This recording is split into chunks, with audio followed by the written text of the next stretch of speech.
RBI, reserve bank of India, सभी लोग जानते हैं इसके बारे में, लेकिन आज हम लोग इसके बारे में विस्तार पूर्वक बात करेंगे। नमस्कार, मेरा नाम है प्रकाश रंजन और आज हम लोग बात करने वाले हैं RBI, reserve bank of India का इतिहास, हिस्ट्री, फंक्शन कैसे करता है, क्या कार्य है उसका और इसका मुख्य रूपरेखा, मतलब किस तरह से कार्य करती है। आज हम लोग इस संदर्भ में बात करने वाले हैं। सबसे पहले हम लोग बात करें कि इसका हिस्ट्री क्या है। तो रिजर्व बैंक ऑफ इंडिया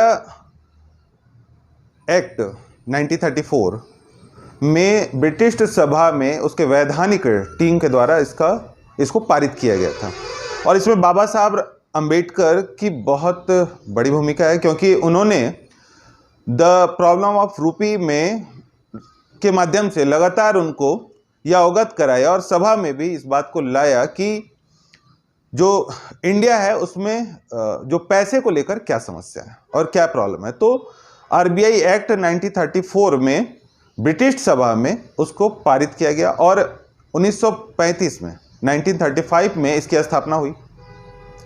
सबसे पहले इसका कार्यालय कलकत्ता में था, जो मुख्य कार्यालय है वो कलकत्ता में था और 1937 में इसका कार्यालय वहाँ से कलकत्ता से मुंबई ले जाया गया। यह आरबीआई जो बैंक है उस समय में एक निजी बैंक के रूप में कार्य कर रही थी और 1 जनवरी 1949 में यह एक भारत सरकार का उपकरण के रूप में इसको मान्यता दी गई। इसका राष्ट्रीयकरण हुआ और इसका जो क्षेत्र है वो बहुत व्यापक हो गया, इसका कार्य जो है बहुत व्यापक हो गया।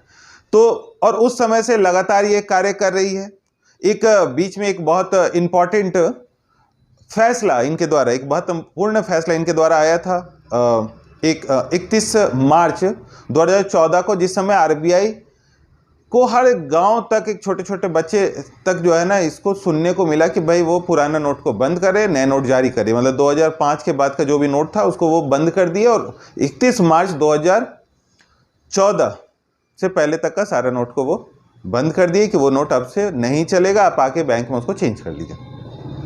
तो उस समय आरबीआई बहुत ज़्यादा हाईलाइटेड भी था, लेकिन हम लोग आपको बता दें कि आरबीआई का मुख्यालय मुंबई में है और 29 क्षेत्रीय कार्यालय पूरे हिंदुस्तान में है। जो ये हमारे लिए सौभाग्य की बात है कि उसका एक क्षेत्रीय कार्यालय रांची में भी है।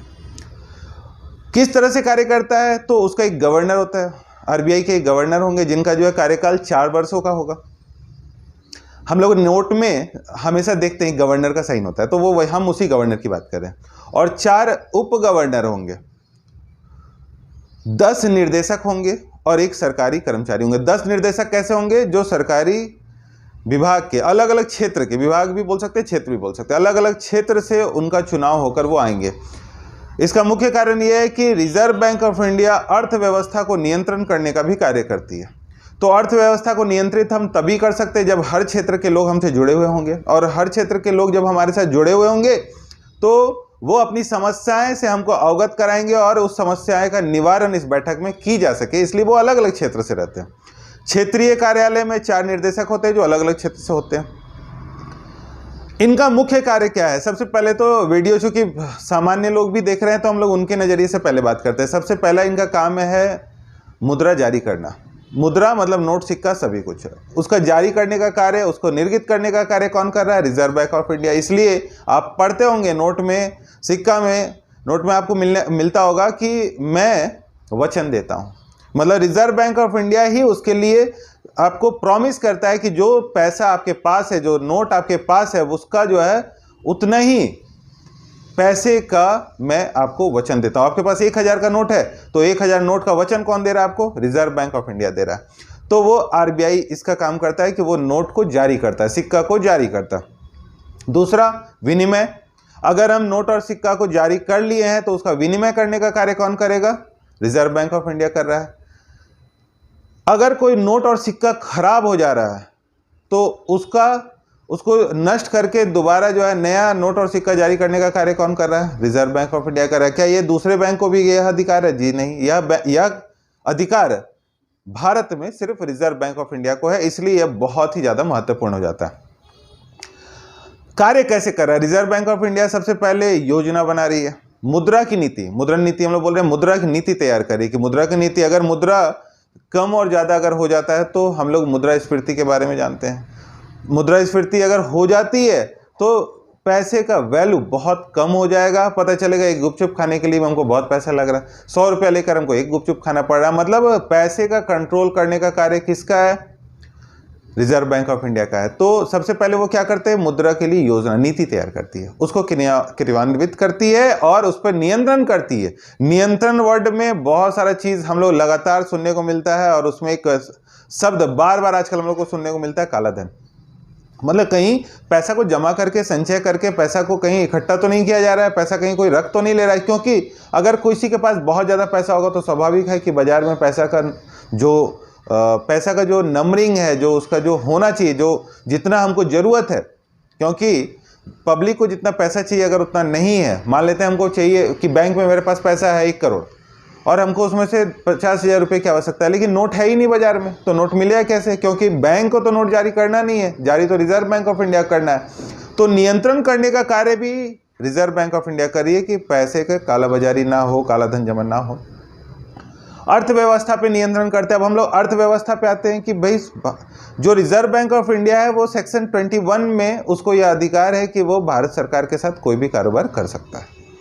दूसरा कि वो राज्य सरकार, सेक्शन 21A में राज्य सरकार के साथ वो लेन देन कर सकता है, सिक्किम को छोड़ करके रिजर्व बैंक ऑफ इंडिया राज्य सरकार के साथ लेन देन कर सकता है।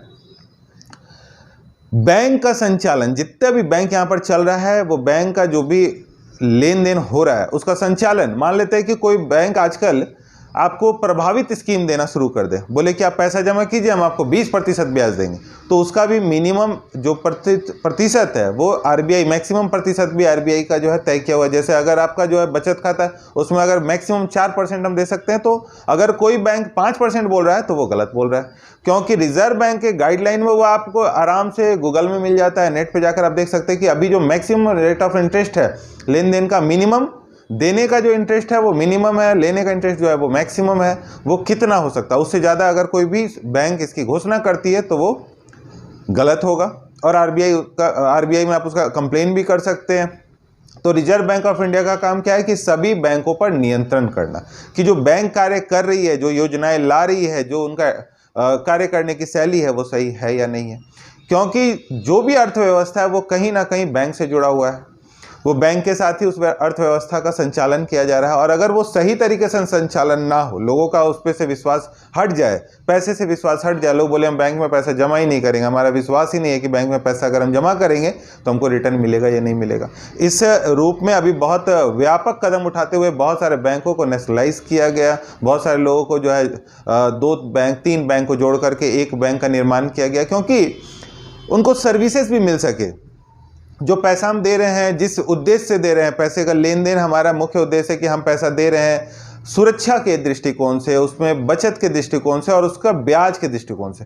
तो जो भी हमारा दृष्टिकोण है उसका पूरा वो जरूर हो। अगर उससे अलग हो रहा है तो क्या होगा?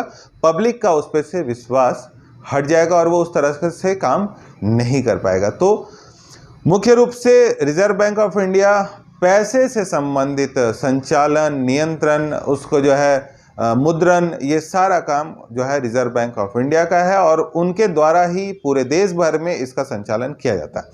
रिजर्व बैंक ऑफ इंडिया से संबंधित कोई भी अगर आपका सवाल हो तो कमेंट बॉक्स पे जाकर वो सवाल जरूर पूछे। वीडियो आपकी जानकारी के लिए बनाया जा रहा है, इसलिए इसे लाइक, सब्सक्राइब और शेयर जरूर करें। बहुत बहुत धन्यवाद।